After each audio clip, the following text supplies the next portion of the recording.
12,000 strangers fell asleep. An old television hummed in the dark. By morning, they shared the same dream. Who designs the architecture of our minds? The channel is still broadcasting and it is playing a sound that should not exist. Imagine waking up in a cold room, thousands of miles from anyone you have ever known. You turn on your phone, expecting the usual chaotic noise of the digital world. Instead, you find a forum post, then another, then a dozen more. They are written by people who live in different hemispheres, speak entirely different languages, and have never crossed paths. Yet, they are all describing the exact same sequence of events. A quiet, misty birch forest, a narrow path paved with dark, smooth river stones.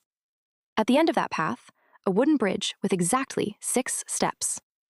And a voice, soft and synthetic, whispering a word that does not exist in any human dictionary. By noon, the posts have turned into a full-scale digital wildfire. Thousands of people, from the neon-lit streets of Tokyo to the quiet suburbs of Berlin, realized they had spent the night in the exact same forest. They had walked the exact same path. They had looked up at the same twin moons. It was not a coincidence. It was a collective migration of the human subconscious. At the center of this terrifying anomaly was an obscure 24-hour ambient live stream, an online channel with no description, no about page, and no chat moderation. Just a loop of rhythmic static, a low-frequency hum, and a series of flickering green geometric shapes. How did this happen? How did an obscure online channel bypass every cultural barrier to program the exact same dream and vocabulary into the minds of thousands of sleeping strangers? If a simple internet broadcast can synchronize our subconscious minds, it proves our thoughts are not entirely our own. But it also reveals a radical, uncharted cure for human isolation. This is not just a mystery about an online broadcast. It is the story of a digital ghost. A story about how a forgotten 19th century linguistic trick was weaponized to build a bridge between lonely minds. And why, once you hear the frequency, your dreams may never belong to you again. It began as a whisper in the darkest corners of the internet. On a rainy Tuesday in October, an anonymous user posted a simple question on an online message board. Has anyone else dreamed of the word Olaris? Within hours, the thread was flooded with hundreds of replies. A student in Seoul said she woke up speaking the word aloud to her empty room. A baker in Paris claimed he had written it in flour on his kitchen counter before he was even fully awake. A software engineer in Toronto had carved it into the wood of his desk while asleep. They did not just share a word. They shared a landscape. Every single person who dreamed of Olaris described the exact same setting. A dense, silent forest of white birch trees. A narrow path paved with dark, smooth river stones. At the end of the path stood a wooden bridge spanning a quiet, emerald green river. And on that bridge, a voice spoke to them. It was a synthetic, neutral voice, neither male nor female. It taught them 12 words. These words did not belong to English, Mandarin, Spanish, or any known tongue. Yet, every dreamer knew exactly what they meant. Sora meant the path that yields. Veil meant the water that remembers. They were waking up with a shared, functional vocabulary of a non-existent language. But here is where the story takes an impossible turn. Among the dreamers was a monk living in an off-grid monastery in the mountains of Greece. He had no phone, he had no internet connection, he had never owned a computer in his entire life. Yet, that very same morning, he walked down to the monastery chapel and wrote the word Olaris on the stone floor with a piece of charcoal. How could a digital broadcast reach someone who was completely analog? Skeptics claimed it was a case of mass hysteria, a digital creepypasta that had infected the minds of highly suggestible internet users. But the data suggested something far more terrifying. Neurologists who analyzed the forum users found they shared no common interests, no common algorithms, and no common languages. Yet, Their descriptions of the dream matched down to the millimeter. Even the angle of the shadows cast by the virtual trees was identical. How could a group of total strangers build the exact same world in their sleep? What specific sound pattern did the channel broadcast at 3 a.m. to trigger this universal subconscious response? To find the answer, we have to look at the signal itself. The source of the dream was a single, unlisted YouTube stream. It was titled simply, "The Echo Chamber." To the casual observer, it looked like just another lo-fi ambient stream designed to help students study or fall asleep. But beneath the surface of the soft, pleasant drone was a highly engineered acoustic architecture. If you looked closely at the audio spectrum of the broadcast, you would see something strange. The frequencies did not behave like music. They were structured in precise, repeating geometric waves. The stream was utilizing a forgotten field of 19th century linguistics known as phonosemantics. This is the study of how specific vocal sounds evoke instinctual, universal visual imagery in the human brain, regardless of cultural background. For example, certain sharp consonants like K and T naturally make the brain think of sharp, jagged shapes. Soft, rolling vowels like O and M evoke soft, rounded images. This is not learned behavior. It is hardwired into our biology. The echo chamber had perfected this science. They created soundscapes that did not just relax the listener, they literally sculpted shapes in the listener's mind. A low, rolling bass line created the sensation of a heavy, solid ground. A high, airy pitch created the illusion of an open sky. But wait, when researchers ran the audio through decrypted sound analysis software, they discovered something that made their blood run cold. The frequencies weren't just audio waves mimicking shapes. They were structured in the exact geometry of a human DNA sequence. The audio was literally spelled out using genetic markers, acting as a key to lock on to human biology. If the sounds merely trigger imagery, how did thousands of viewers dream of the same complex narrative sequence? How did they all walk across the exact same bridge? To understand that, we must listen to what happened when the clock struck 3. Let us listen to a fragment of the actual broadcast. The sound you just heard is not music. It is an encrypted audio loop designed to interact directly with the human brain during REM sleep. During this deep phase of sleep, the brain is highly receptive to external auditory stimuli, even though we are consciously unaware of them. The echo chamber was not just playing sounds. It was whispering instructions. It was programming a journey. But who was the programmer? In 2018, a group of curious programmers decided to trace the IP address of the livestream. They expected to find a corporate server, a marketing agency, or a university research lab. Instead, the signal traced back to a single, privately owned server located in an abandoned, off-grid cabin in the Swiss Alps. The property belonged to a man named Dr. Arthur Vale. Vale was not a computer scientist.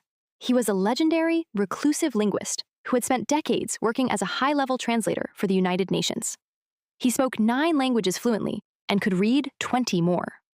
But in 2015, Vale abruptly resigned from his post. He sold all his belongings, cut ties with his family, and retreated into the mountains. Before he vanished, he left behind a short, cryptic essay in an academic journal. He wrote, "Human language is a broken technology. It does not connect us.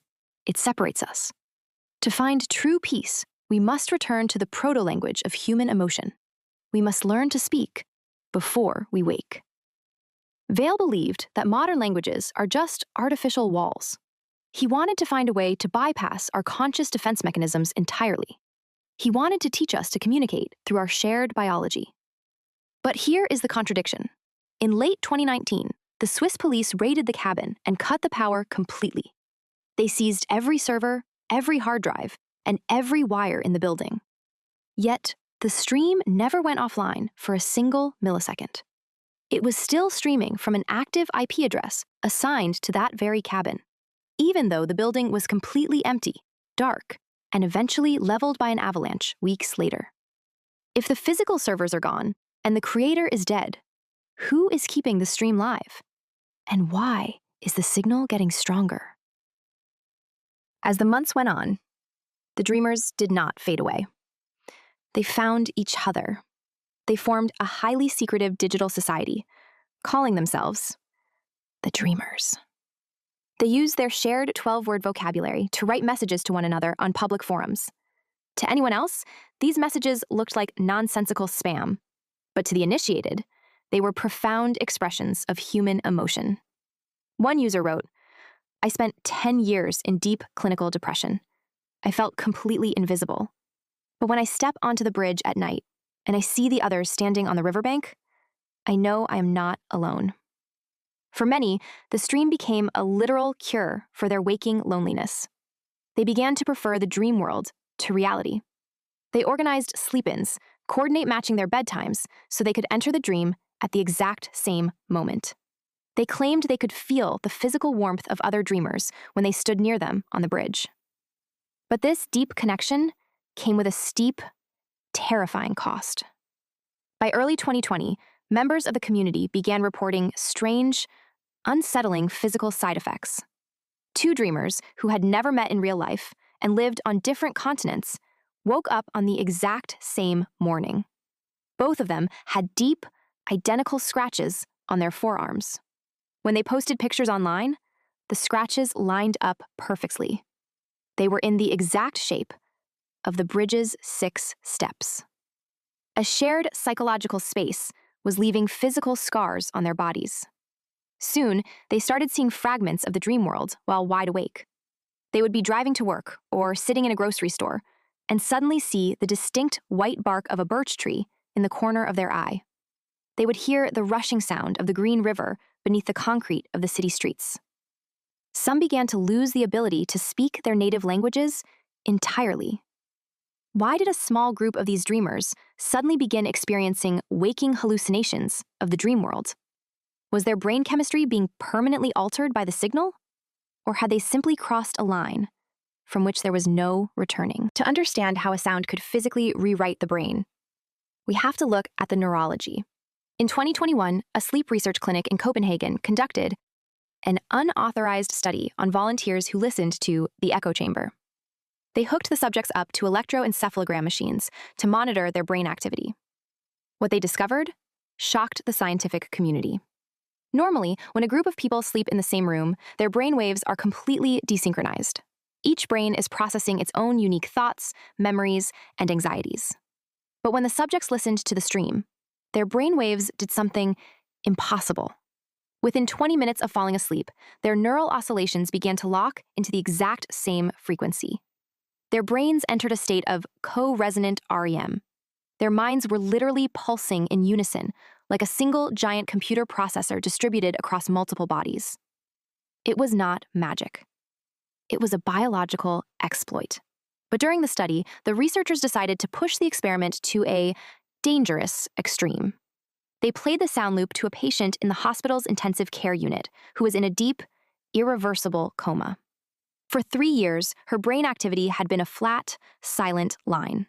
But the moment the frequency entered her ears, her flatlined EEG suddenly sparked to life. Her brainwaves began to mirror the exact rhythmic co-resonance of the sleeping volunteers in the other room. She was communicating with them in the dream, without ever waking up. Dr. Vale had discovered that the human brain has a default neural pathway for communication that has been dormant for millions of years. By using precise acoustic pulses, he was able to wake up this ancient pathway. But this discovery raises a terrifying prospect. If a reclusive linguist could build a tool to synchronize our minds for empathy, what happens when this synchronization technique is weaponized?